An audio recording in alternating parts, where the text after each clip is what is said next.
those of you who don't know me, Greg and I are old friends, but I have a startup background 30 years ago in Japan.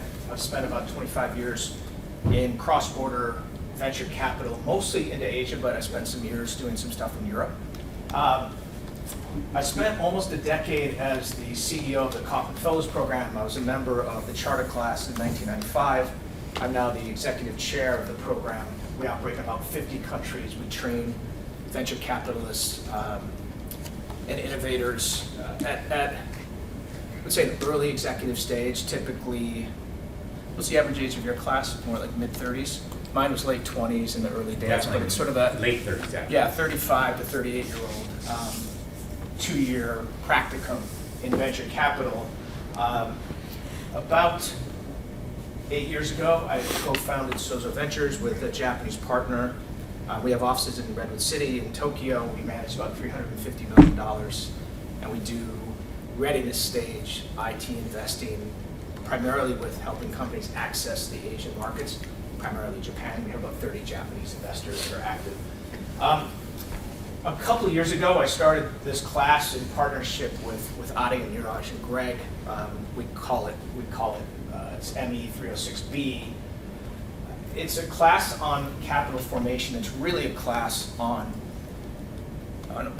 organizational optimization, nourishing organizations. And I think one of the most important points about the class is that because we teach behavior, it's really a class in modeling as opposed to quantitative science and a class in mastery. So I'm very careful with the students that what I'm presenting to them and what Greg presents and what we all is basically a greatest hits of best practices in behavior. And I'm going to take you through a quick overview of this.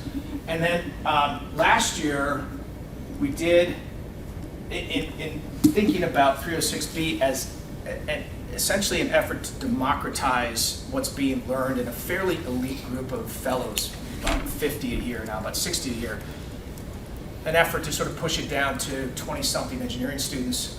We did a variation of this at Waseda University in Japan, and now we're starting to talk to the Japanese government about pushing this into freshman level orientation in national universities. And we've actually run, in partnership with a group called Endeavor, some high school programs in the summer. And what I find is, my initial assumption was, wow, it's going to be difficult to push this down to younger and younger, and it's actually the opposite.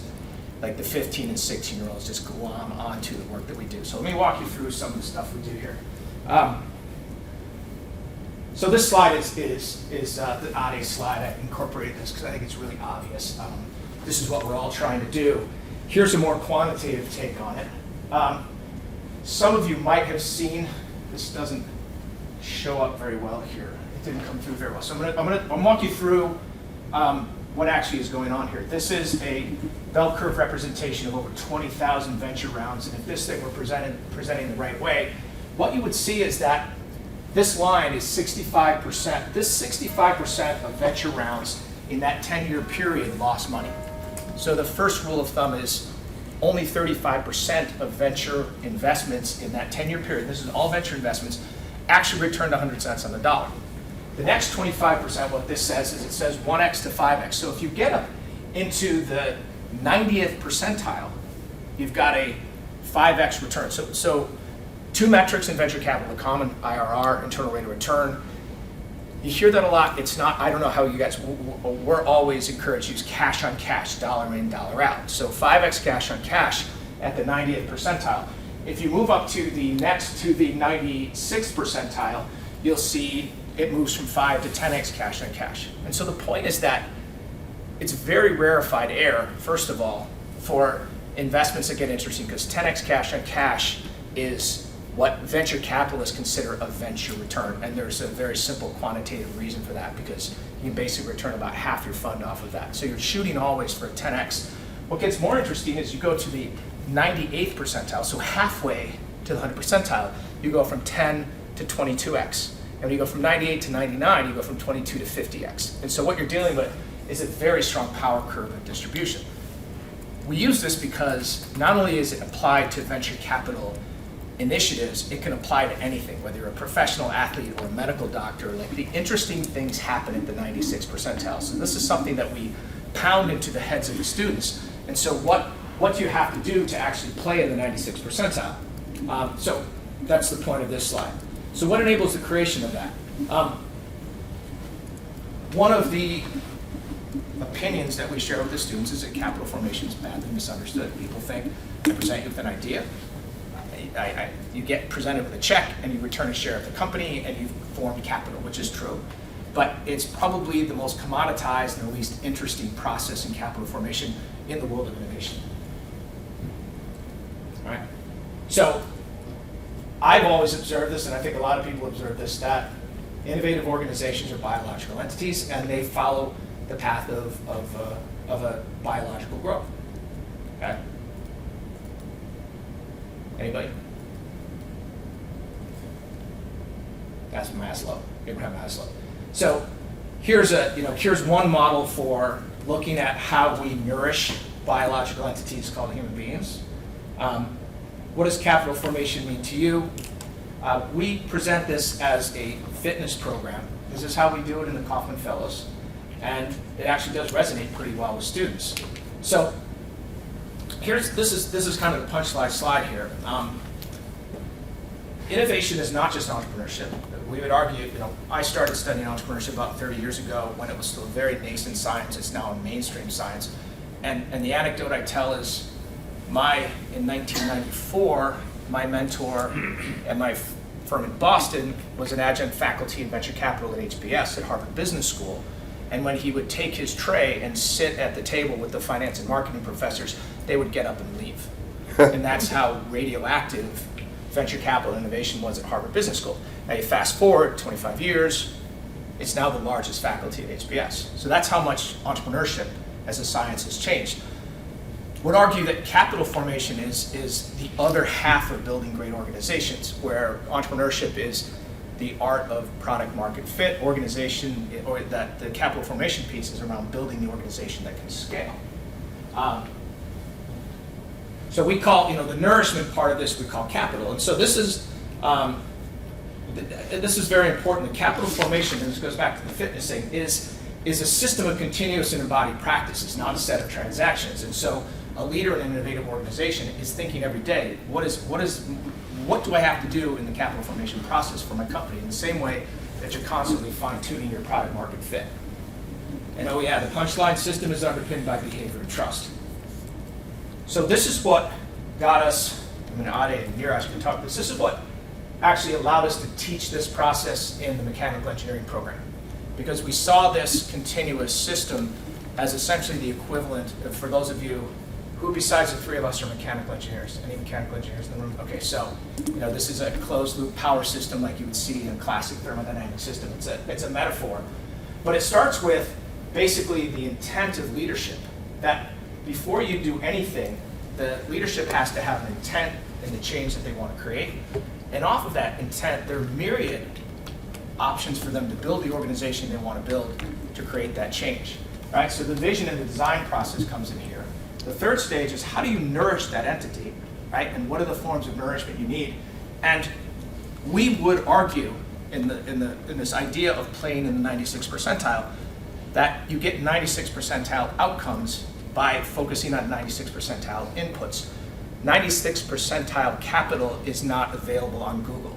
It is exclusively available through trusted relationships that you have to map in advance and build, and then you mobilize them in real time. That's what we've observed with innovative organizations. So before you even start building, and this is where we start in 306B with the first 2 to 3 classes, is really just focusing on these questions. What is your intent? We look at a sense of purpose, a zone of genius. What is your understanding of personal brand and reputation? What is working against you? So this is a free body diagram. This is Ade's slide, which I really love. And it really just focuses on thrust and drag. And so we look at someone, anybody familiar with the zone of genius? I don't think we did zone of genius at Kauffman when you were there, but no. Anybody heard the concept of zone of genius? It's a Gay Hendricks model, if you're familiar with Gay Hendricks and his leadership model. I can follow up with that, but it's quite powerful. And we do some purpose exercises, but those are the things we really look at as initial thrust, and then reputational brand of the individual, and brand really in the idea of promise of experience, not about hype, about consistency. And then what works against people oftentimes are SCARF. Anybody familiar with David Rock and SCARF model on threat response? So this is basically fear of death through things that can hurt you, and then the upper limit problem, which I think is one of the most captivating studies that you can do. Upper limit problem is your fear of death through being too happy, and this is a person's tendency to modulate their happiness down, and it's a insidious sort of tendency of human beings that very few people understand. I think it's one of the coolest things I've ever seen. So working definition design thinking. So as you get to your sense of intent, now what are your constraints? How do you sort of focus on maximizing functional utility and making a huge emotional connection, because this is statistically very unlikely to work. So if you don't have that emotional connection as a leader, how are you going to make anything happen? This is from an article I did for Kaufman about 4 years ago. I think it's 2015, 2000, yeah, it's 4 years ago. This was playing around with Maslow's hierarchy and just brainstorming some of the forms of capital that innovation organizations need to map, and they need to prepare for, and they need to mobilize. And this is, I think, I look at it now, it's far from perfect, and I'd love to have input on this, but what happens in the class with the students I think is very interesting. They start asking questions like, is real estate a form of capital?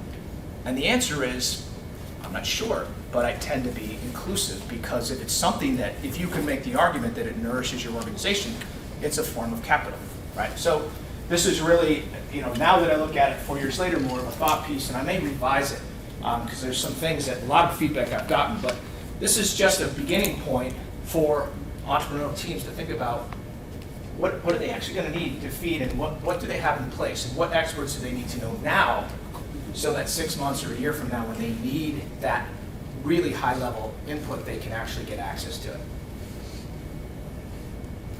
How to nourish a venture fund. I just threw this up. This is just our map of how we think through the capital that feeds us, and I use this just to teach the students. We talked about reputation, brand, promise of experience, and the experience of you. As we teach, this is, what are you uniquely good at? What do you really care about? I'm not the biggest fan of passion or fun. I think it's a good thing to have, but I don't think chasing your passion is necessarily that useful as much as chasing your purpose, and I think there's a difference. And really teaching that trust comes from creating and honoring explicit agreements. And I would argue that most of the drama that exists within individuals and exists within relationships is the inability to create or execute explicit agreements. So this is something that was taught to me by the group at Conscious Leadership. Gets pounded into my head. So just talking about the idea of the Institute and Audit, I've kicked this around for 5-6 years. Is there a way to actually formalize the study of this? There is this parallel 30-year history of entrepreneurship now as an academic science. I'm not sure everybody necessarily agrees it's a science, but I think a lot of people do. There's no question, and we get to see this a lot from the Kaufman position, there is a global appetite. And it makes sense for governments, universities, corporations to address the innovation opportunity, I think largely because this is something I used to argue with my professors back in engineering school in the 80s, is compressed product cycles and compressed company life cycles completely change the game. Completely change the game of how governments think about taxing and job creation. It changes the game of how corporations plan. It changes the game for how universities teach. So there's a massive disruption that the world is just catching up to. And so the culture is the whole. The culture is the thing people don't talk about. It's not about technology markets. I have this argument all the time when people in Japan or wherever say, well, Silicon Valley has great technology. I think it's horseshit. I don't think that's true at all. I'm not sure our technology is even that good. We compete on culture, and when get to know the leaders in all the different walks of life, how much they focus on culture and the importance of that startup's culture is a huge differentiator for this part of the world. And I think that's something that we can spread. So the Institute for Capital Formation, university, corporate government, partnerships, how to find best practices. There's so many areas, I think, where we can do research into this field. I like the idea of of open source, of a Creative Commons, of trying to hit a balance, as Greg makes the point about intellectual property and proprietary strength, but also disseminating these ideas as rapidly as possible. For those of you with ties to the Kauffman Foundation, I was there a long time ago, and Mr. Chaos used to beat the drum for this needs to be taught in kindergarten. And I can tell you for a fact, having daughters who are 19 and 21, they got this stuff when they were 5 years old, without a doubt. So I think this is something that's really interesting. And we're working on, in spite of my inability to spell, initial funding of $10 million. So we're working on raising that money right now. So that's it. Okay, thank you very much. Questions or anything? Or? Invest in the Wickham. Okay.